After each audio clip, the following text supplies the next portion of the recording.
Hello Internet, I'm back, and I'm using a different camera this time, which is probably why the quality doesn't suck. Wah! Thank you, Eric, I really appreciate it.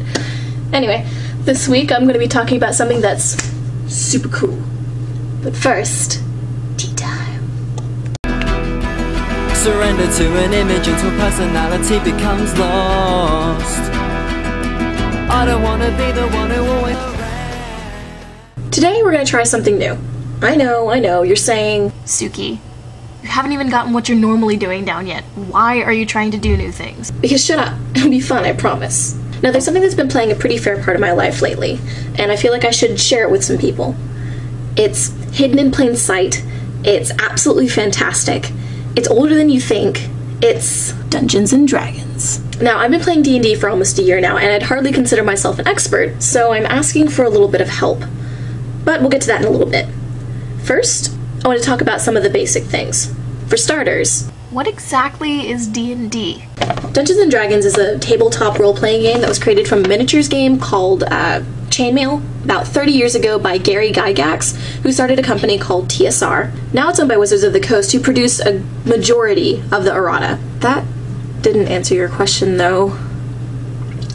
Dungeons & Dragons is a gateway to another place. A place where pretty much anything is possible.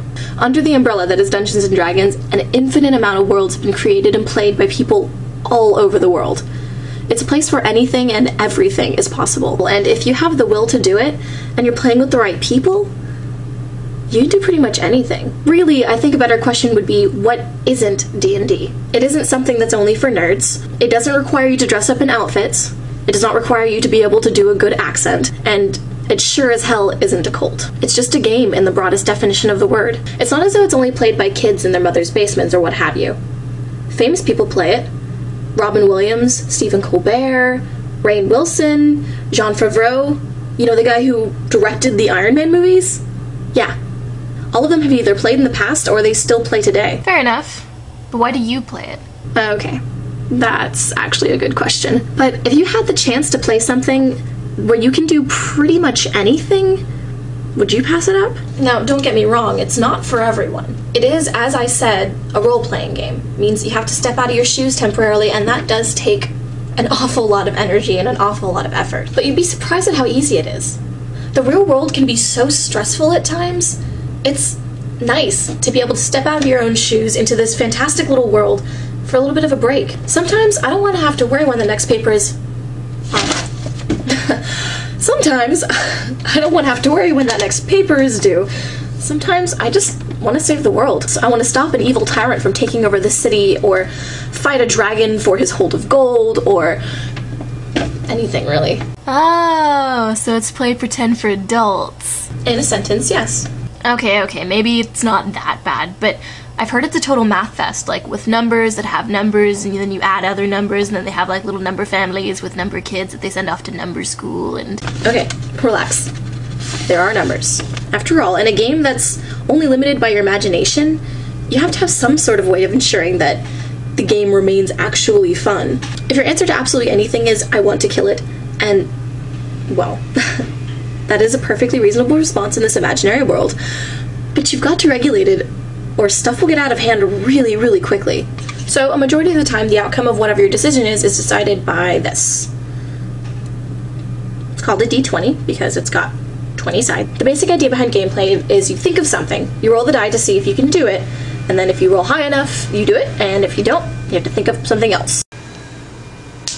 It's called a nat 20, which means that yes, we will be continuing the video. So... you guys just imagine stuff? There's like no rules or anything? Oh, of course. The game is organized and presented to you by the DM, the Dungeon Master. A lot of people like to think of the Dungeon Master as our enemy because they're the ones who control all of the bad guys and the non-player characters, and it's supposed to be the PC player characters versus the DM. This isn't the case, or at least it shouldn't be. Think of the DM as more of the host of the party.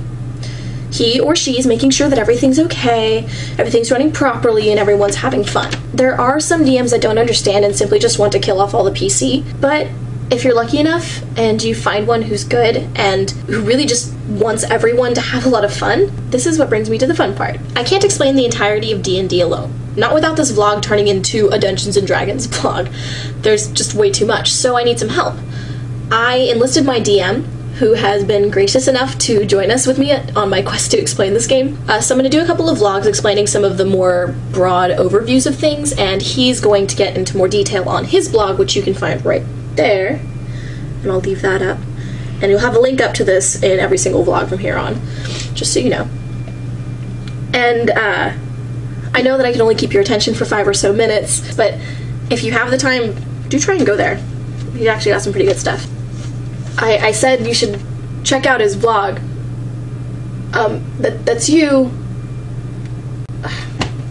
Whatever. So yeah, there's the link, and there's another link to it in the doobly-doo. And he is the one who taught me how to play the game. So he'll be able to give you way more instruction than I possibly could. I can't promise I won't reference some of the stuff he talks about in my other vlogs, so it's probably worth the read, especially if you're genuinely interested in the game. I promise, he's not that wordy.